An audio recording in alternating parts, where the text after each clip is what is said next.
Everyone, welcome to JRF अड्डा। मैं अदिति आप सभी लोगों के लिए लेके आई हूँ एक बहुत ही बड़ी खबर जो एनटीए ने आप लोगों के लिए दी है। हम सब लोगों के लिए एक बहुत बड़ा रिलीफ है जो एनटीए लेके आया है।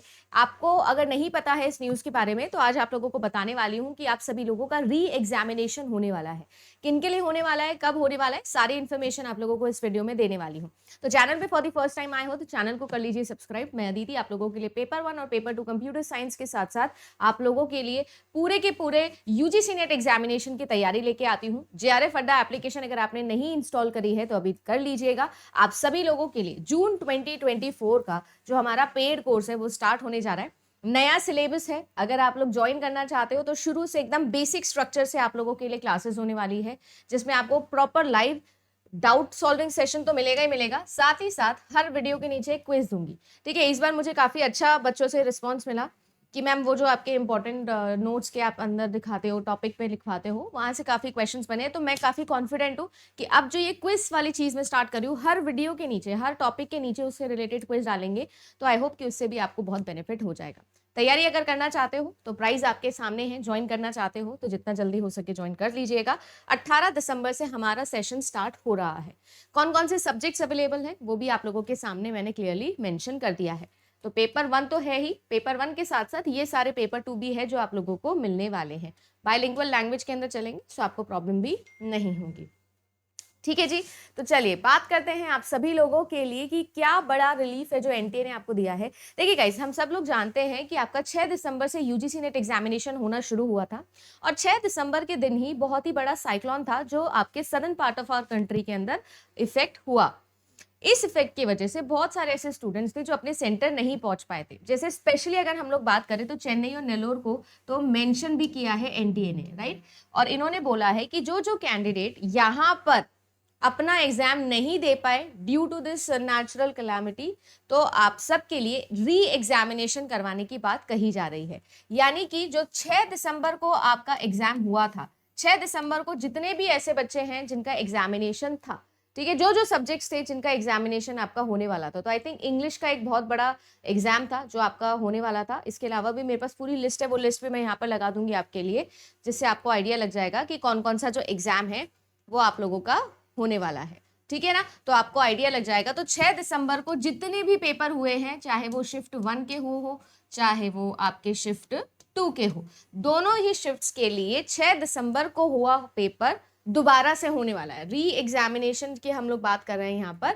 री एग्जामिनेशन सिर्फ उनके लिए होगा जो बच्चे नहीं पहुंच पाए। ये नहीं है कि जितने भी बच्चे हैं जिन्होंने 6 दिसंबर को पेपर दिया उनका पेपर दोबारा हो रहा है, ऐसा नहीं बोला है। National Testing Agency has decided to give an another opportunity to the person जो कि 2023 एग्जामिनेशन के अंदर अपीयर करना चाहते हैं।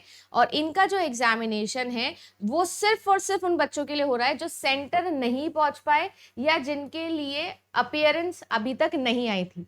तो ऐसा नहीं है कि आप एग्जाम दे चुके हो तो आपको दोबारा एग्जाम देना है, ऐसा नहीं है। एनटी अपनी तरफ से री एग्जाम करवा रहा है। आप जो है वो ऐसा नहीं है कि आप पेपर देके आ चुके थे तो दोबारा देके आ सकते हो। ये कंफ्यूजन बहुत टाइम से देख रहे हैं हम कि कई बार आ जाता है जब नोटिस आप ढंग से नहीं पढ़ते हैं, तो ये चीज याद रखिएगा।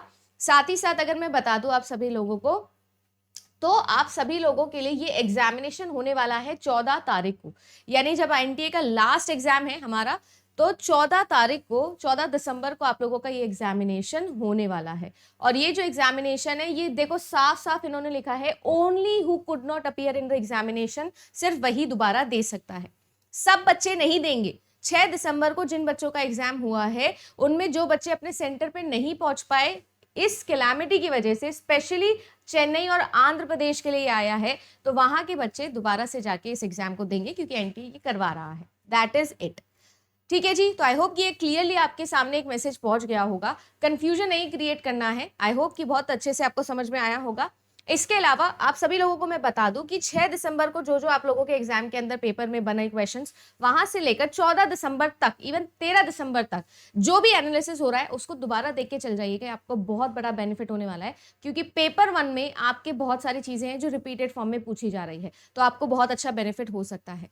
अब बात करते हैं कि क्या मैम इस डिसीजन की वजह से नॉर्मलाइजेशन होगा, क्या इस डिसीजन की वजह से कट ऑफ के अंदर ऊपर नीचे होगा, क्या कुछ ना कुछ गड़बड़ होगी। देखो बहुत अच्छे से स्मूथली सब कुछ एनटीए का एग्जाम चलता है, पर बीच में कोई ना कोई ऐसा इंसिडेंट होता है जिसकी वजह से अप्स एंड डाउन्स एनटीए के एग्जाम में आते ही हैं। बिना सीधा-सीधा चीज़ें हुए कि एग्जाम हो गया, रिजल्ट आ गया, खत्म कहानी, ऐसा कभी भी यूजीसी नेट पे होता ही नहीं है। तो फिर से वही वाली चीज़ है कि अब क्योंकि 6 दिसंबर वाला पेपर है जो दोबारा हो रहा है, अब इंग्लिश का पेपर एक बार हो चुका है, अब दोबारा से होगा, तो क्या क्वेश्चन सेम आएँगे, क्या क्वेश्चन डिफरेंट आएँगे? ऑब्वियस सी बात है मैम, डिफरेंट ही आएँगे। अब जब डिफरेंट सेट ऑफ क्वेश्चंस बनेंगे, तो पेपर हार्ड बनेगा कि पेपर ईज़ी बनेगा? क्या कॉम्पिटिशन बढ़ेगा, कॉम्पिटिशन कम होगा, कट ऑफ बढ़ेगी, कट ऑफ घटेगी? तो ये सारे अब आपके जो अनुमान हैं वो हम लगाना शुरू कर सकते हैं। बट मैं ये कहूँगी इन सब चीज़ों को दूर रखो। एक चीज़ ऑनेस्टली बोल सकती हूँ कि देखो ऐसा नहीं होता है कि आपके लिए बिल्कुल ही चीज़ें चेंज हो जाती है। बहुत सारी चीज़ें ऐसी आपसे पूछी जाएगी एग्ज़ाम के अंदर जो डेफ़िनिटली पहले आपसे पूछी गई है, यानी 6 दिसंबर वाले शिफ्ट में। पेपर की फ्रेमिंग बहुत ज़्यादा डिफरेंट हो सकती है, ऊपर-नीचे हो सकते हैं। जैसे कि हम लोगों के बचपन से हम एग्ज़ाम देते हैं ना, तो सेट ए आता था, सेट बी आता था। जहाँ तक मैं मानती हूँ नॉर्मलाइज़ेशन वाला इन्फ्लुएंस वो टिपिकली तब होता है जब पेपर डिफ़िकल्ट बन जाए। तो शिफ्ट 1 और शिफ्ट 2 का पेपर एनालिसिस के बाद ही पता चलेगा कि क्या आपकी ये प्रॉब्लम होगी या नहीं होगी। बट हाँ, ये ज़रूर मैं कह सकती हूँ कि यहाँ से कट ऑफ जो होती है वो आपकी बहुत ज़्यादा इफ़ेक्ट होती है, बहुत ज़्यादा इन्फ्लुएंस यहाँ पर आ सकता है। ठीक है, डिपेंड करेगा 14 तारीख को कैसा पेपर आता है, लेट्स सी। बट देखते हैं कि आप लोगों के लिए क्या और बेहतर यहाँ पर हो सकता है। 14 दिसंबर तक आप लोगों के एग्जामिनेशन होने वाले हैं। आज आपका एक एग्जाम है और कल आपका एग्जाम है, यानी कल ही होने वाला है ये एग्जाम। उसके बाद से मुझे ऐसा लगता है कि एनटीए ज़्यादा समय नहीं लेगा और बहुत ही जल्द आपकी आंसर कीज भी रिलीज कर देगा। हो सकता है कि विद इन नेक्स्ट 10 डेज आप लोगों की आंसर कीज आ जाए, इवन विद इन बोल रही हूँ, उसके अंदर भी आ सकती है, क्योंकि ऐसा 2019 दिसंबर में भी हुआ था। आपके with in 15 days result announce हो गए थे और एनटीए उसी साइकिल पे वापस आ गया है। जगदीश कुमार जी काफी एक्टिव है इस चीज को लेके। जून की डेट्स भी अभी तक आपके सामने है, तो घबराने वाली बात नहीं है। बहुत जल्दी मुझे ऐसा लगता है कि नया साल आप रिजल्ट्स के साथ ही बनाओगे, ऐसा मुझे लगता है। अब लेट्स सी कि होता है या नहीं होता है, सब कुछ मुझे जो लगता है वो हो जरूरी नहीं है, बस एक एक्सपेक्टेशन है जो आप लोगों को बता देती हूँ। ठीक है, इसी के साथ साथ यूट्यूब पे आपकी क्लासेस कंटिन्यू है ही। इसके अलावा पेड कोर्स भी आप लोगों के लिए अभी आ गया है, नया कोर्स आपके लिए आ गया है, अपडेटेड सिलेबस आ गया है, पैटर्न भी इस बार चेंज हुआ है। तो ज्वाइन करिएगा क्लासेस को। मिलूंगी आप सभी लोगों से मैं पेपर एनालिसिस के दौरान। Bye bye and good luck.